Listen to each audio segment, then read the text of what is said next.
Hello everybody, this is Michelle Fox and welcome back to The Simple Quilter. I'm always glad to be here filming these videos for all of you today. Today's topic is going to be piecing quilt backs. The two quilts behind me you've seen before, but I'm going to be adding a solid piece to this. Well, I'm going to piece the same fabric for the back of this. And I'm using yardage. I'm not using 108-inch backing. And then for this quilt, I'm going to be piecing 3 different fabrics together. For those of you who have been following my channel, you know I like to read. So I just finished a quilt mystery book called A Quilt of a Different Color, and it was written by Arlene Sachetano. I really did enjoy the book. It's one of a series. It's the most current one in a series.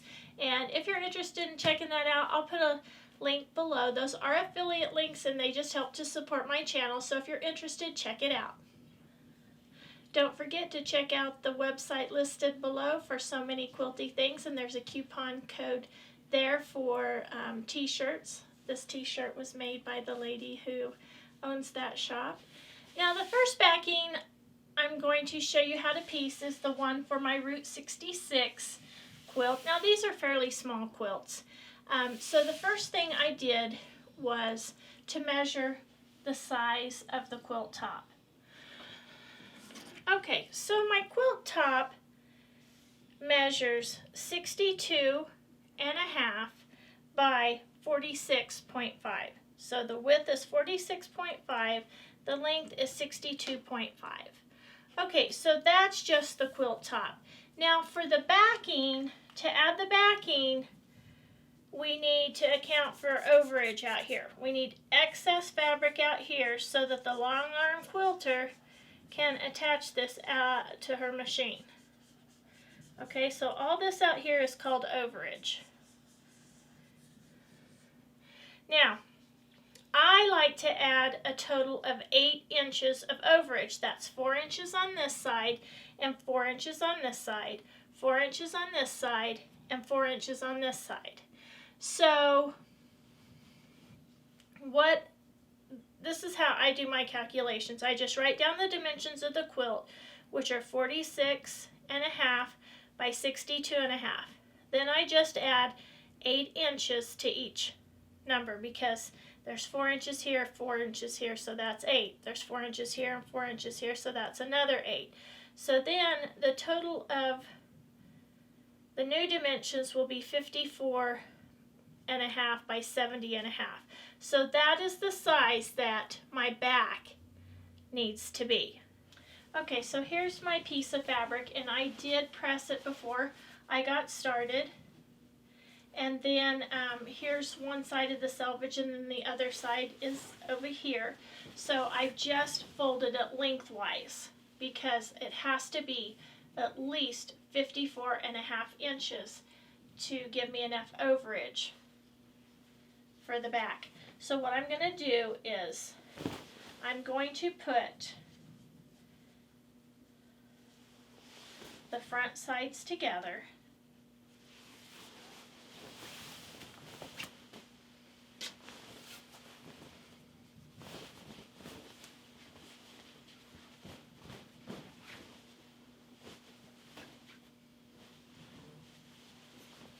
So I've got the front sides together, and I'm just going to line up my selvages.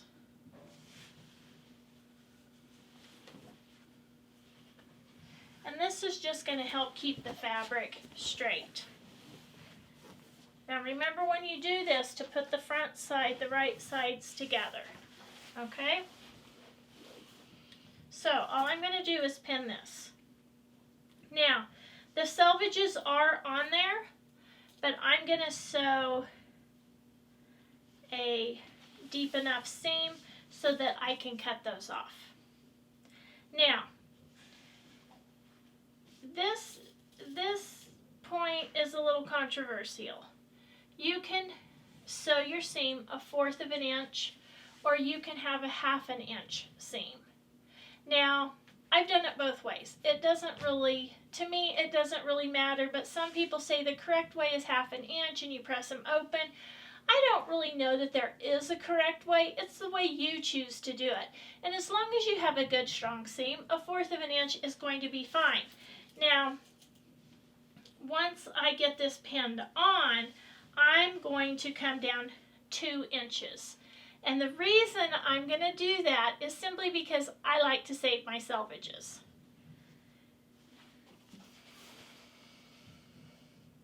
Okay, I'm going to finish pinning these.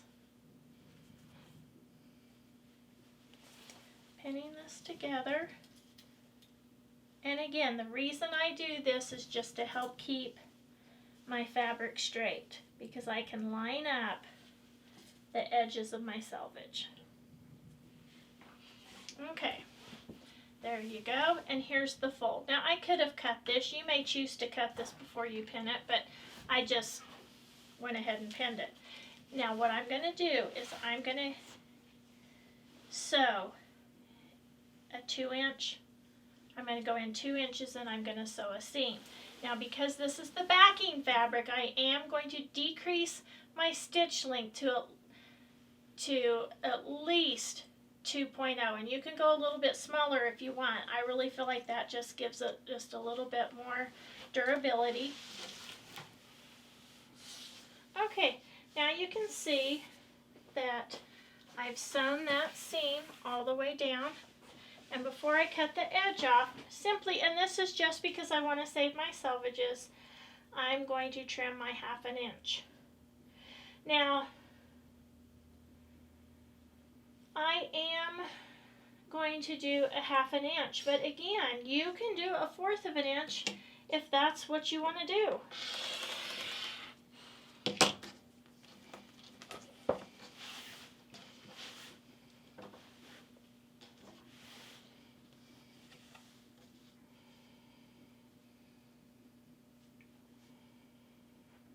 Just lining that up and cutting 1/2 inch so that I have a 1/2 inch seam.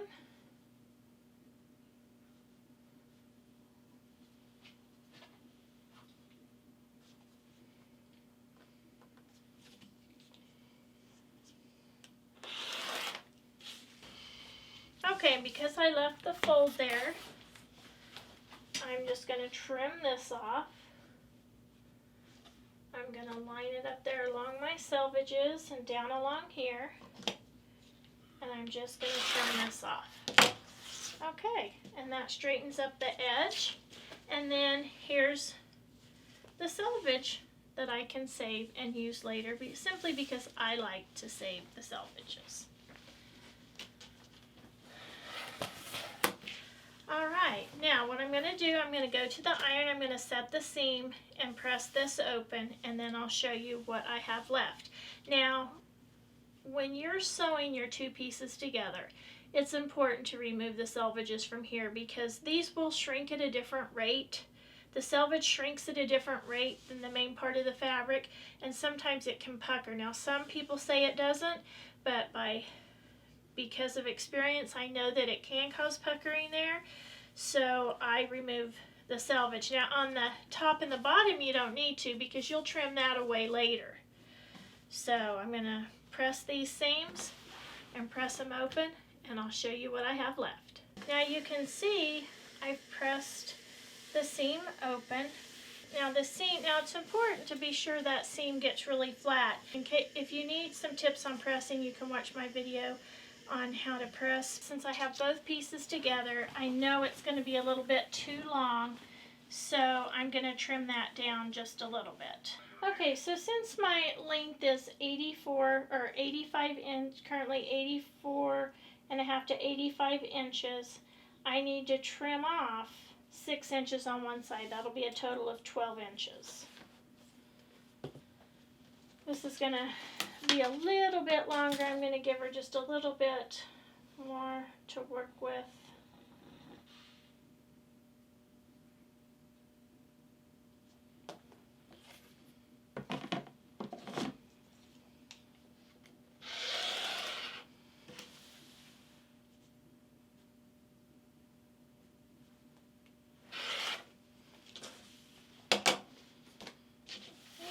there you have it. I'll put it up on the wall so you can see. Okay, now as you can see, I have plenty of overage on all the sides. And that quilt back is ready to go.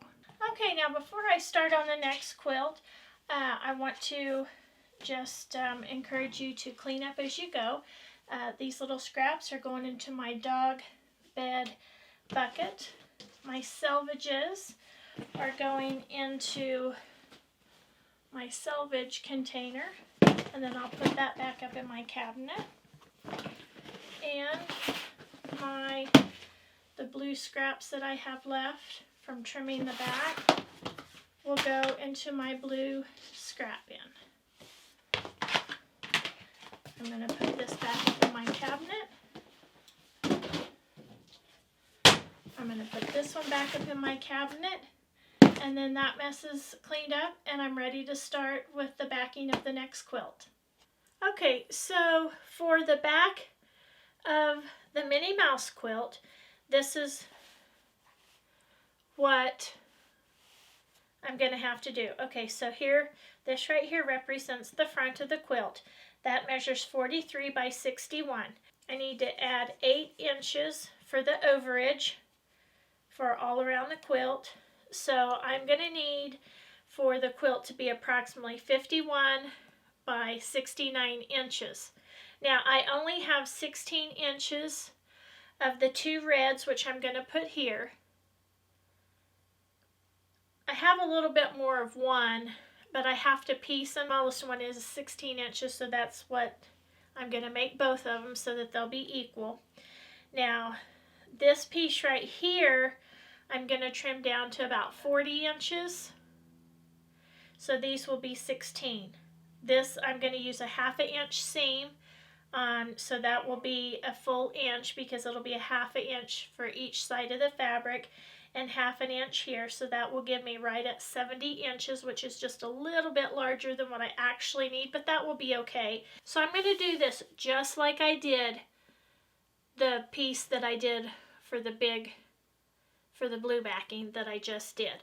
I'm going to line up my selvage edges, and I'm going to sew down 2 inches. And I'm only doing 2 inches again because I want to save my selvage. But when I trim my seam, it will only be a 1/2 inch seam. All right, so I'm going to sew that. Okay, so as you can see, I sewed that seam. I'm going to take these out. I've got that sewn, and I'm going to trim pressed, and I'm going to just trim this down to 1/2 inch. All right, so this selvage I'll be able to save for future selvage projects. Oh my gosh, that's just beautiful. So the next thing I need to do, I just need to trim this little edge off. Gonna line it all up here down at the bottom. Just trim that off. That goes right in my dog bed. Okay, so now I'm just gonna press that seam. Look how great that turned out. Okay, so I have that all lined up there, and I'm just going to trim this down to 16 inches. All right, I'm lining it up here and right up there, and I've got this lined up. Okay. This extra right here is going to go in my red scrap bin.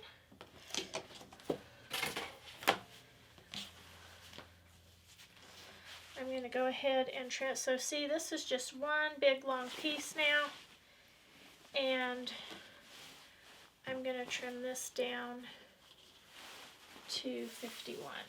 And I'm just going to, this doesn't have to be absolutely perfect, so I'm just going to use the lines here on my mat. I don't typically do that, but like I said, it doesn't have to be perfect, and I'm going to cut a little tiny bit extra. I'm going to trim this at 52 inches.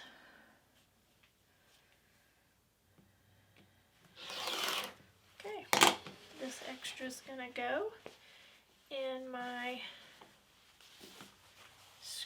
red scrap box. All right, and here's that piece of fabric.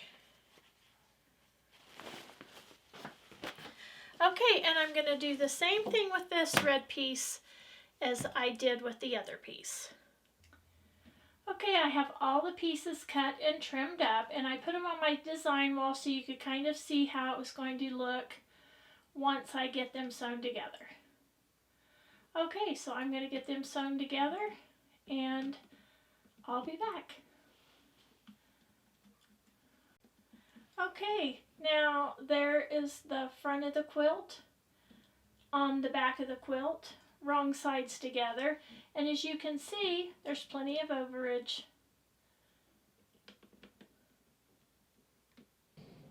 If you've enjoyed today's video, please give me a thumbs up, subscribe if you haven't, share with a friend, and as always, leave a comment below. I love to get the comments and I try to reply to each and every one. So until next time, have fun quilting.